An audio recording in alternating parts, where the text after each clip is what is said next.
Səbirsizlənirlər, amma qəlblərindəki kədəri boğmaq o qədər də asan deyil. Axı bu ailə bir oğul, bir həyat yoldaşı, bir ata itirib. Bəlkə də bu gün birlikdə qurulan xəyallardan biri gerçəkləşir. Şəhid Nurlan Mustafayevin ailəsi yeni mənzilə köçür. Bu mənzil onlar üçün sadəcə ev deyil, Nurlanın canı bahasına müdafiə etdiyi vətənin bir zərrəsidir. Bu evin verilməsində əli keçən binanı təməlindən bugünə qədər bu mənzildə, bu binada əziyyət çəkən hər kəsə təşəkkür edirəm. Allah dövlətimizi, dövlətçiliyimizi, xalqımızı, millətimizi qorusun. Allah dünyamızı qorusun, firavanlıq olsun. Biz də o firavanlıq içində yaşayaq. Bundan sonra yaşanacaq anlar nə qədər sevindirici olsa da, ailənin qəlbində həmişəlik bir kədər var. Rahlə ana deyir, bu ev sevincli olsa da, oğlunun yoxluğu gerçəkdir və dəyişməzdir. Çox təzadlı hisslər keçirirəm. Həm gərginəm, qüssəliyəm ki, təki belə bir mənzilə oğlumla birlikdə gələrdik. Həm də qürurluyam ki, bir qəhrəmanın qəhrəmanlığı ilə bağlı dövlət tərəfindən belə bir mənzil verildi bizə.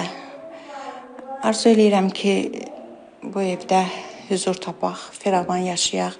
Bugün mənzil alan bütün şəhid ailələrini, bütün qazilərimizi təbrik eləyirəm. Arzu eləyirəm ki, evlərində xeyir işlər keçirsinlər. Şəhidin həyat yoldaşı Günay Mustafayeva da bugün qarışıq hisslər keçirir. O Nurlanla 7 ay ailəli olub. Bugün onun üçün ən böyük təsəlli həyat yoldaşının adını daşıyan kiçik Nurlandı. Bu günləri bu mənzilə gəldik, oğlumla, ailəmiz birlikdə gəldik. Çox istərdik ki, bütöv bir ailə olaraq gələk, amma təəssüflər olsun. İnşallah bundan sonraki günlərimiz öz ailəmizlə, övladımla bu evdə xoş xatirələrlə yadda qalar. İndi onların üzünü güldürən 5 yaşlı Nurlan var. Bu, Nurlanın yeni evlərinə ilk gəlişi olsa da, görünür bura tez öyrəşib. Artıq özünə otaq da seçib. Bugün Mustafayevlər ailəsi ilə yanaşı daha 100 şəhid ailəsi və müharibə ilə əlaqədar əlilliyi olan şəxslərə mənzil verilib.